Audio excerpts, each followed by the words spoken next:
dari Pak Ustadz Filda, dari Pak Ustadz Pak Faizan. Nah itu kemarin juga bahasanya berkaitan dengan manfaat puasa. Gitu. Nah itu jadi di sini ada meningkatkan rasa syukur. Jadi meningkatkan rasa syukur ini sebenarnya kalau dalam ucapan sangat mudah, tetapi di dalam prakteknya sangatlah sulit.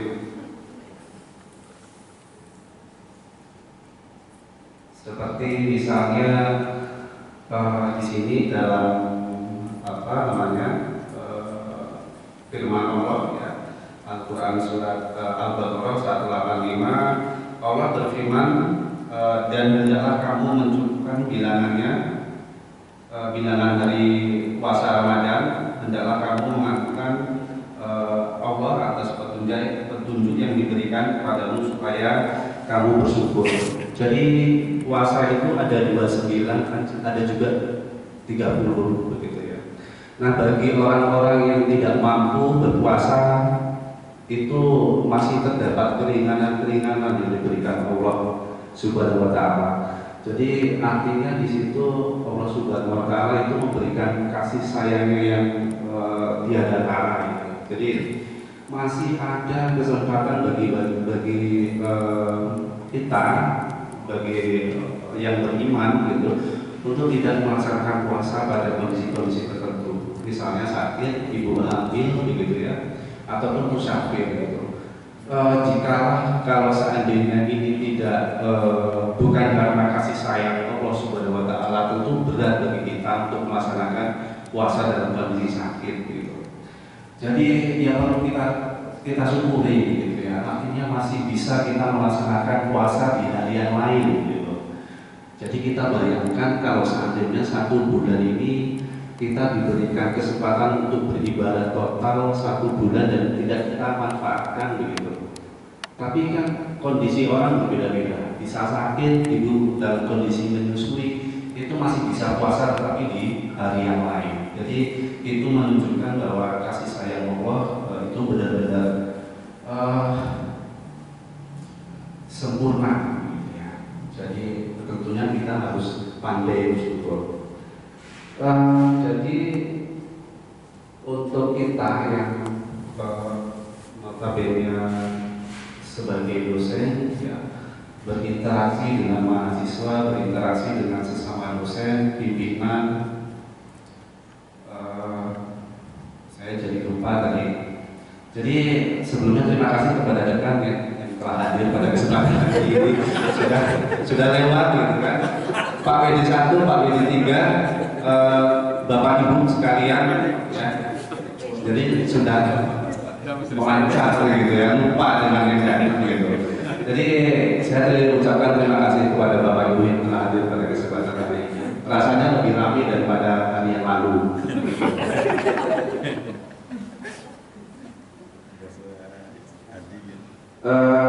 Ini jadi pertanyaan kita, bagaimana rasa syukur yang seharusnya kita implementasikan gitu ya.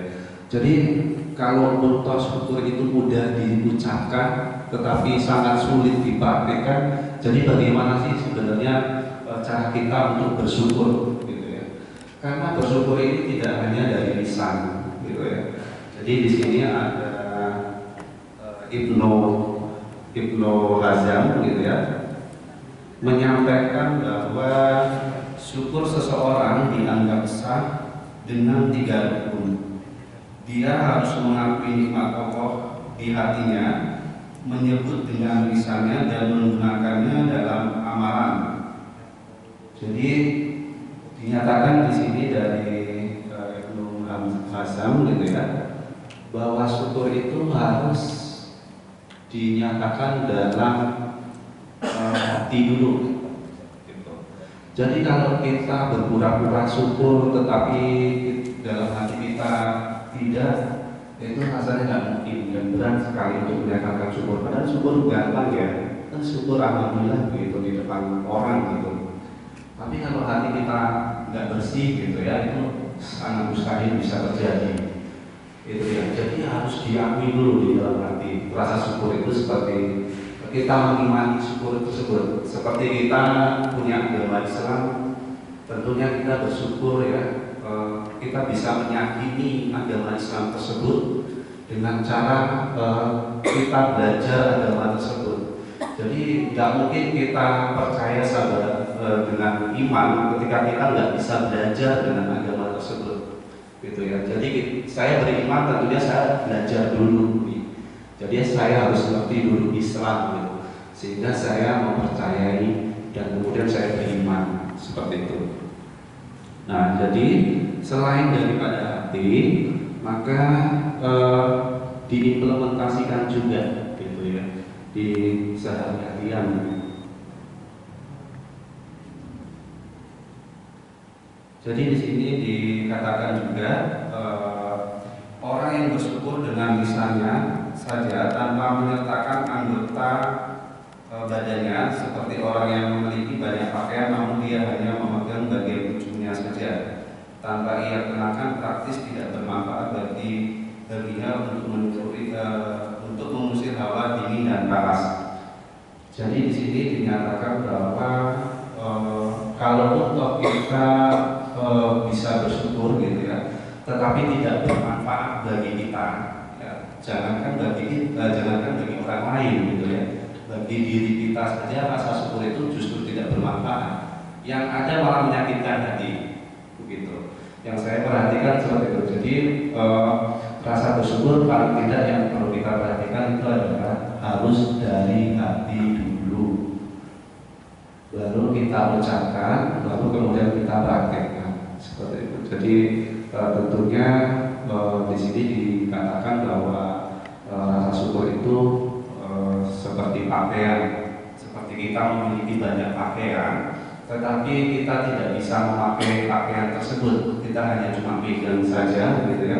Tetapi untuk mengusir panas dan dinginnya itu tidak ada sama sekali.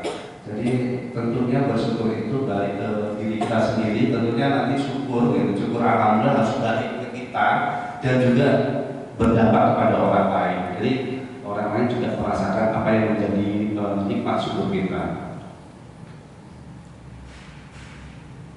Nah, ini yang kemudian menjadikan kita ini seperti orang yang munafik, gitu ya. Orang munafik itu orang yang tidak sesuai dengan perkataan. Jadi apa yang di dalam hati itu tidak sesuai dengan perkataan, gitu. Dengan perbuatan itu orang-orang yang munafik, gitu ya. Nah, jadi tentunya di sini yang mau saya katakan, keseharian kita di dalam interaksi baik dengan pimpinan, gitu ya, baik dengan kepala laboratorium, dosen, rekan-rekan mahasiswa dan sebagainya. Tentunya apa yang sudah diniatkan, apa yang sudah diucapkan itu sesuai dengan kata hatinya, diimplementasikan dengan perkataannya. Kalau seandainya kita sudah mengatakan bahwa kesepakatannya A, gitu ya, tentunya nanti di jalan menjadi B, gitu. Kita berharap seperti itu. Jadi itu tidak tidak dianggap sebagai orang yang munafik, gitu ya. Seperti itu. Jadi selanjutnya di sini perlu ada konsekuensi yang harus kita manajemen. Jadi untuk melakukan interaksi baik dengan dosen, pimpinan dan seterusnya, ya, karena banyak sekali, barangkali banyak persinggungan, gitu ya, di dalam rapat, gitu, barangkali ya. Kemudian banyak sekali hal-hal yang perlu kita sepakati, gitu. Ketika sudah disepakati, mestinya dilakukan dengan apa yang sudah menjadi kesepakatan tersebut, gitu. Sehingga itu tidak menjadi hal yang munafik, karena semata-mata barangkali misalnya masalah keuangan, gitu ya. Nah, gitu.